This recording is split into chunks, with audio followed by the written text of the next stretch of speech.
A man getting bit by an alligator and he screams. Okay, quiet. Stood out towards me. Ow! No, not an owl. A real scream of pain.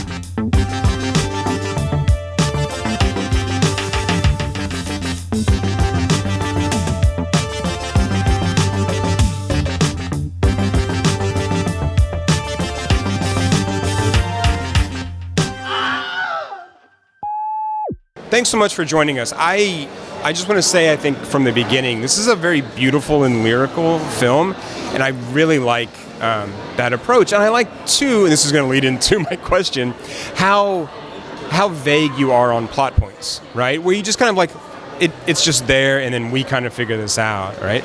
But I did want to ask about Igor's historical context, because this is set in 1880, and Igor's coming over from Bosnia, Herzegovina. And so would he have been fleeing the Herzegovina uprising at that time? And I'm just curious how that kind of then played into his character, or how you thought about his character. Yeah, no, that's precisely right. The fall of the Ottoman Empire takes place in 1878, the first uprising actually being in Bulgaria, our home country, which then influenced a lot of the fellow neighboring kind of countries and regions to also have their own uprisings. And that kind of triggered an exodus of all of these Eastern Europeans to flee just the turmoil of that time, because whenever one kingdom falls and the others come in, the Austro-Hungarians, it's a tough time. And there were so many immigrants from Eastern Europe that came to America at precisely that point. And in the history books or descriptions, certain, Yugoslavian or Serbian immigrants are mentioned, but Bosnia perhaps not as much, but they existed, and so we wanted to depict that kind of migration movement into America.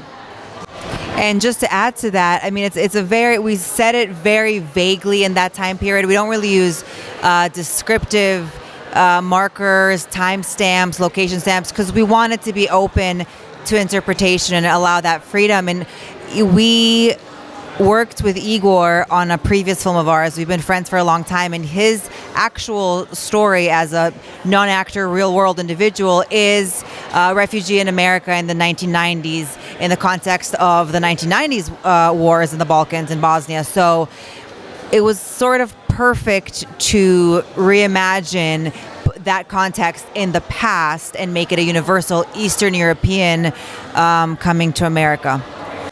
And I don't think we get that immigrant story very often. We don't the Eastern European immigrant story, but that also translates and connects to our very contemporary, time and the immigrant stories that we're seeing or hearing about, or so, I guess with that in mind, this was framed very much as that kind of immigrant story.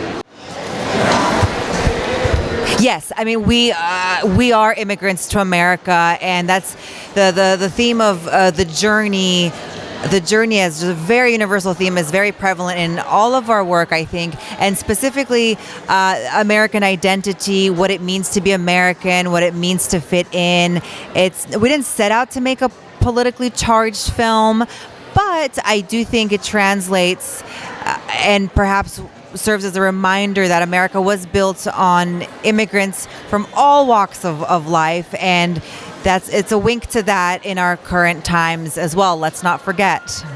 So, and I'll stop talking in a second, but because you said that, there were a couple moments that I really wanted to, I think, maybe press on or point out. And one is where Duncan talks to his wife, and he's like, I think we should go west. I want to expand, and the kids can be in a schoolhouse with people that don't look like them. And I thought that was like so subtle, but again resonates through this current timeline. And then later on, we get Igor talking to the indigenous actor in the film, and he says, you know, I was supposed to hate, and I didn't catch. Was it Mehmet, or did he? Okay, he's like, I'm supposed to hate him, and he's supposed to hate Igor, but we don't know why, right? And I thought like those were so like smart and subtle on how they connected to everything we see going on now. No, that's absolutely such a delicate moment in that conversation between the three men, the new immigrant, the new American, and the Native American. Everyone talking about their, specific position within American history and crafting that American identity. And Igor recognizes it immediately to what he lived under the Ottoman Empire, to now this duo of new men that he meets, and that reflection of basically similar experiences is what unites us after all. So one of the things, I know you guys coming from a documentary filmmaking background, and I had seen in a previous interview where a lot of this was improvised. How did you guys work to frame this story with so much improvisation and really non-actors moving the plot along? So we have a 40-page script that we turned into this 2-hour-long movie, right? A minute a page is kind of the golden rule, and we had an outline with beginning, middle, and end, characters, locations, story, plot points, and then very specific production circumstances that we turned into a formula of rigor and freedom all in one. So we knew exactly where we were going to be and what we needed to hit each day, but how we were going to achieve those moments was very open to improv, circumstance. We're working with a child. If the baby wants to go, we go. So am I leading to your question? What was it?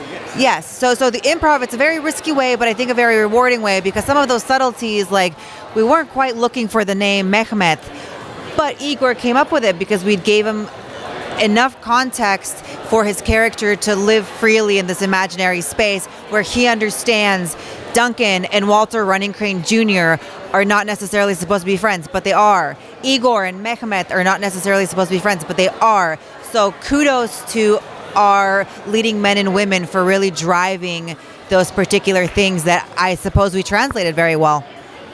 And I mean, along with that, I'm sure that Igor's experience, right, coming from Bosnia-Herzegovina and then coming over to America, probably plays a part in how he responds to that too. Just like the other actors, a lot of them were playing their actual jobs, right, or like kind of fictionalized versions of themselves. So that like real life experience had to then allow for that to come through in a more authentic, kind of genuine way. Absolutely. That's what we told them. We said, use your real life, use your real history, the histories of your family as far back as you know, and just interpret it as if it were the late 1800s. And perhaps that's why we kept it vague enough not to pinpoint specific locations or, cities, regions, so that they can have that kind of also loose limitation to be able to improvise their lines. As well as the different families that we worked with, specifically Duncan and his wife and his daughters. I mean, they're real Montana horse ranchers. All of the horses are theirs. All of the wagons are Duncan's. So they live and breathe the West, the horses, the way of life. So trying to make the girls deliver specific lines or trying to make them sound period correct, these constraints would have overpowered any type of natural authenticity, and we didn't want to endanger that. So we just said, be yourselves, but imagine we're in this fictional period world. This film almost could work as a silent film. It's the visuals are so beautiful, and I think the story comes through in just the movements. Was there any moment where you're worried that you're explaining too much or your dialogue is too much and you want to rely back on the visuals, or vice versa? Never thought that the dialogue was too much. Always worried that it was too little, because now we're so used to films being so dialogue heavy and dialogue driven. Everything is so explanatory that we are aware of that, and we know that we want to make something different, but we still made sure to hit certain dialogue points for the audience and also for the story to drive forward. We did a few viewings with like friends and family to get feedback. And honestly, a lot of audiences these days do need something to push them forward. Certain visuals can, of course, communicate that vision, but key elements to move the plot forward, like, for example, the family dinner where Duncan says, okay, we're moving out west. Like, that was very necessary to kind of, again, trigger that movement and that journey. But thank you for appreciating the cinematography. I mean, we take pride in the visuals that we kind of all embarked on agreeing by. Our cinematographer said, I want to keep it like a doc because we're going to be dancing with these characters in these improvised situations, and it's if you're blocking and lighting and worrying about first of all, we're going to go over budget immediately. We had a very micro budget, so thinking about it like a doc and keeping it very nimble where you can shoot a bunch of scenes in one day rather than worrying about lighting setups, I think really contributed to this freeing aesthetic where we natural light and where the sun was our North Star. Yeah, and I would just, to kind of reiterate again, it's a gorgeous film, and I love that it's challenging, right? I mean, because I was thinking this too, like, how could this film just like not have any dialogue at all and just let it just kind of move at its own pace, right? And unfold at its own pace without ever having to hear anything, but just watch the action unfold and still, I think, get enough across so that we're there, right? I mean, challenge us even more. I mean, I appreciate that you realize that certain viewers need more dialogue, but I don't know, I don't. And it would have been a wonderful version of the film to strip off that dialogue and see what it would be. Right. Because, I mean, yeah, that dinner scene is so important, and Igor's, speech about Mehmet, and I know I mispronounced that, forgive me, but I know that that's important as well.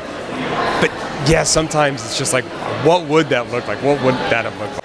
And it's something that's so often overlooked with historical films and films about explorers and the first encounters between different peoples and nationalities. I mean, we assume that Igor speaks an accented, broken English, but he could have spoken much less English. We assume that Walter Running Crane Jr. speaks English. I mean, these are given things that we had to. That we couldn't have had a bunch of different languages, but people back in the day met and they had to communicate with signs, and and there is a world in which much less communication happened than what we typically see. So I hope that we hit some kind of middle ground between not overload of information but still enough communication. Oh, absolutely, yes, yeah. How harsh were the elements out there? I mean, because it seems like. It seems like the scenes and the settings and the houses and the horses and everything felt very kind of true to life of that time. And so, how true to life were they, and how harsh were those filming conditions? I would say they were harsh. Some of them were beautiful, some of them were harsh. Our first shoot was in mid-November in Montana. Full-on snow, that's the first portion of the film where Igor and his son are in the cabin. And reaching that little cabin, which was built, by someone there for filming purposes, but just reaching that point, you have to traverse so much snow deep. The cabin starts melting, and it's minus maybe 25 degrees Fahrenheit, Celsius at that point. But that's also how you achieve the authenticity, and that made it enjoyable, to me at least, in that cold time period. I was freezing. No, but we did have, so when we shot in winter, it was a gorge, and we had, because we're working with natural light or firelight, candlelight, we had very limited exterior light, and also in the cabin, like once the sun goes down, no firelight can save you. So we maybe shot for 6 hours during the day and in the winter periods, because also the cold, the propane heaters, the child. And we had the child for maybe 2 hours a day, I think, during the winter portions. So it was very cold. It was a 7-day shoot to capture that snowy chapter, and then the challenges of the summertime, which June in Montana is beautiful, but a rainstorm can completely turn your entire gun battle location into a mud field, and no horses, no trailers, no wagons are getting to. That was in a backyard. That was Duncan's backyard. but some rainfall can completely kill your plan for the week. So did we have a contingency plan? Sure. Yeah, but perhaps not, not for all of them. I mean, I might be giving too much away, but where Duncan lives with his family, that cabin was in a very remote location on Native American reservation land, and it took a long time to just reach that location, and there was almost no service, so everything had to be brought on that location, and nothing else could be then asked for, requested, and so we had 2 days kind of contained. And if anything happened, maybe there was no plan B for that specific set of 2 days, and so you just hope for the best. No rescheduling there. Yeah. But this is such an ambitious film for the budget that you have. I mean, you have a scene where one of your characters encounters a bear, a live bear. I mean, and all the scenes with the horses, and also scenes with young children. I mean, was it something that you guys, was this the entire vision the entire way, or did you figure out where you could extend your initial vision? I think, thank you for recognizing, I think we made a micro budget film, hopefully look much more macro than it is. And the bear, funny that you should mention, was day one of shooting, period. So we thought if we survive, which knock on wood, we knew we were always going to survive the bear moment. It was a very controlled sanctuary situation. There are bear wranglers in Montana that work on movies. So that was always part of the initial vision. The horses, I mean, each horse had a price tag, and we, as producer directors, the producer is thinking, or the director wants more horses, the producer is saying we should have less horses, but you're the same person, so it's conflicting. And sometimes you make a call that today I'm going to spend two extra grand on horses. Tomorrow I have to cut a scene or figure out where to save that money, because a lot of it was self-funded. We did get support from the state of Montana and an investor who came on board at post-production, but we very much knew the funds that we were working with. And if we want to have a steak dinner tonight, tomorrow maybe eat Taco Bell, and you figure that out. Though the steak was perhaps the most economical, because you just buy 15 steaks for the whole crew, let's say at whatever point we were, total about 15 people, and you do them on the fire, and that's it. Nothing extra, and that's the cleanest, most green way you could do it. That's true. So speaking of steaks and dinner, and this is about horses, right? But I really appreciated, I think, the relationship that you showed between the people and the horses, especially at the end with Evo being grown up and now taking over from Duncan on the horse ranch, and he's selling the horses to the World War I effort, right, to the Allies. But the way he kind of longingly stays with those horses, right, and kind of watches them, I just think that really came through and sort of showed more of a connection, not just with the animals, but with the land as well. Well, yeah, thank you for noticing that. That's what we really wanted to deliver, and kind of move away from our central human characters into the horses as characters, and exactly show that during that time period especially, people had a connection with their animals, therefore with the land. And nowadays, people who live out there in the West, they still have that connection, whereas us in urban living situations, we don't. And we felt it very important to show that, and show that, perhaps one's spirit could be translated within a horse. For example, Igor, his spirit goes back to his homeland. That was a potential interpretation. Spoiler alert, spoiler alert. Because I'm good. I wanted to lead into that. Did you have that ending? It's a beautiful ending. It's a beautiful metaphorical ending, especially with the horse, or Igor as the immigrant, returning to now a land that is at peace, right? A land that we understand as the Balkans, somewhere in the Balkans, but a region that seems to be kind of experiencing one war after another, at least for a period of time, right? So was that ending always kind of in your mind? So we did have a beginning, middle, and end, as I said, but we always had building blocks that we were shifting around, moving around, and without giving away too much, was the horse sale a potential final moment? Yes, but we also did always dream of a return home, a poetic metaphor of what would it look like if one of these horses that America sold over 1 million horses to the British troops and the Allies in general to support the efforts in World War I in Europe and across the Balkans. Why not imagine that one of these horses maybe found its journey to a homeland, sort of? And again, we don't really timestamp it that much. There are a few in there, but that was something that we always wanted to do, and we weren't quite sure if we had the budget, but we did do a very small, less than a week shoot in Bosnia that we knew we had to go get some key shots and just do it.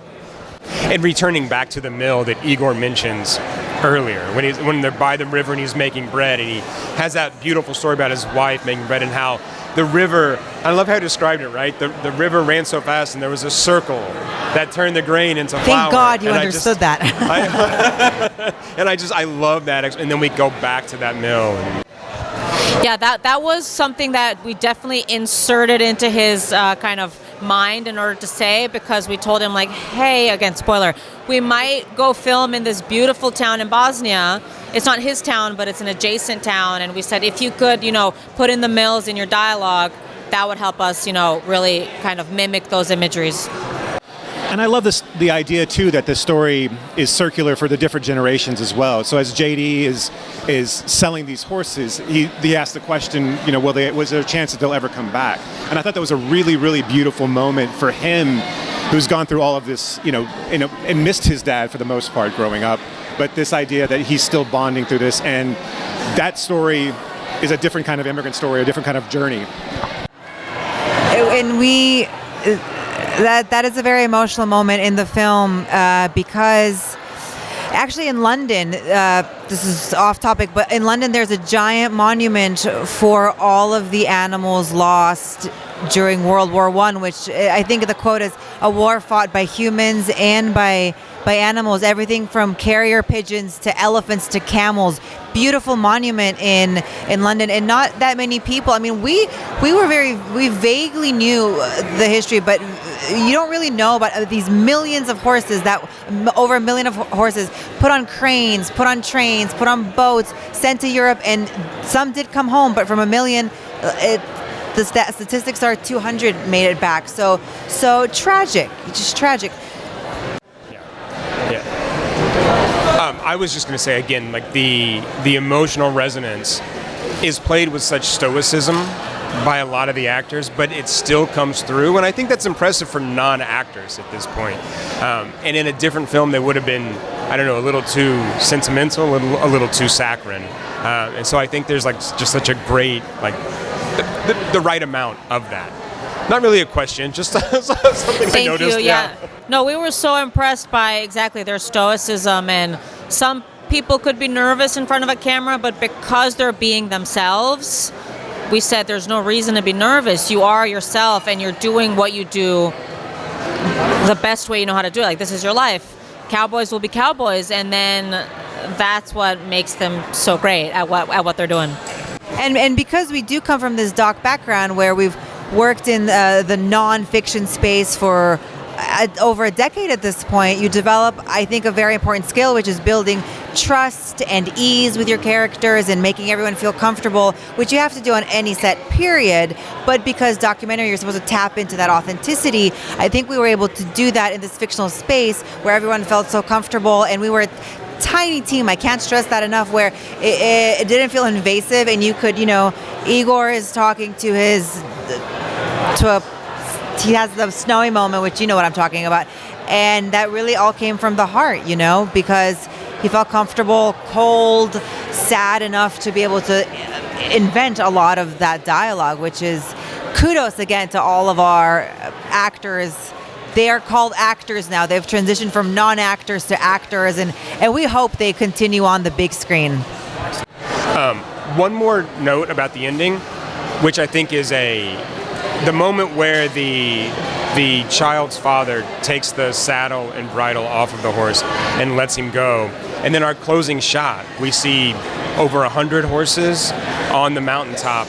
Could you say a little bit about why that's important, right? And especially to that region?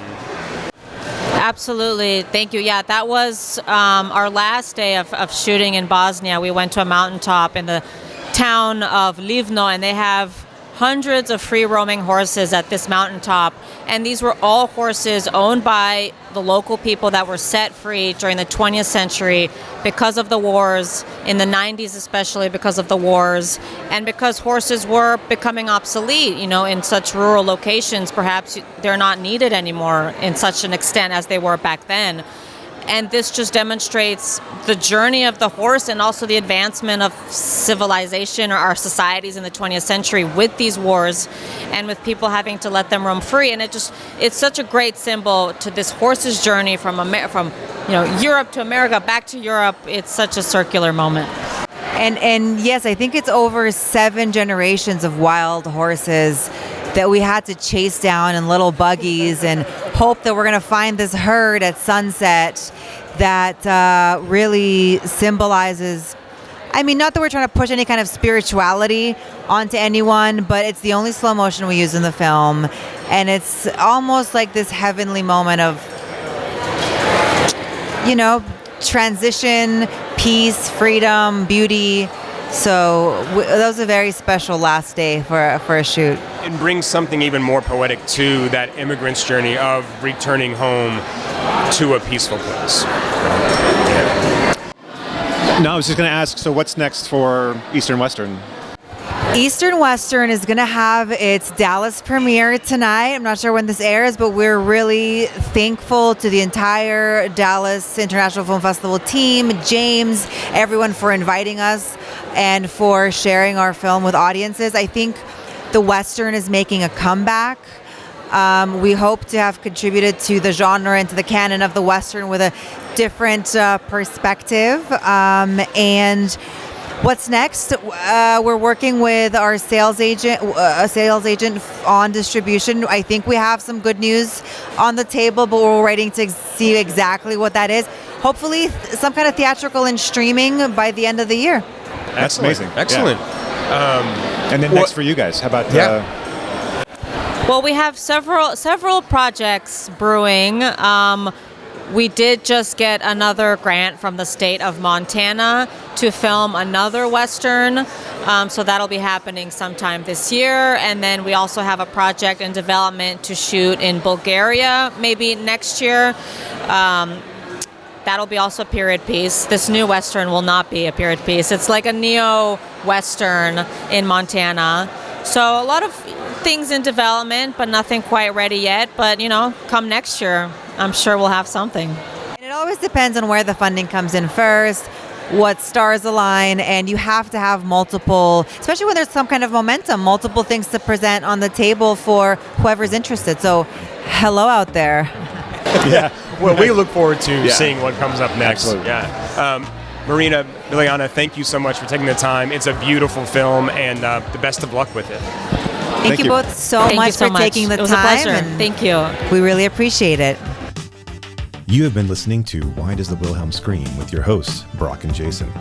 If you liked today's episode, do us a favor and rate, review, and subscribe in whatever application you use to consume podcasts these days. You can reach us by visiting whydoesthewilhelmscream.com. If you are in the DFW area, we would love to see you at a Fort Worth Film Club event. You can learn more about those and find a full schedule at fortworthfilmclub.com. And you can learn about my foundation and how we are trying to foster the next generation of film lovers at realhousefoundation.org. That's REEL housefoundation.org.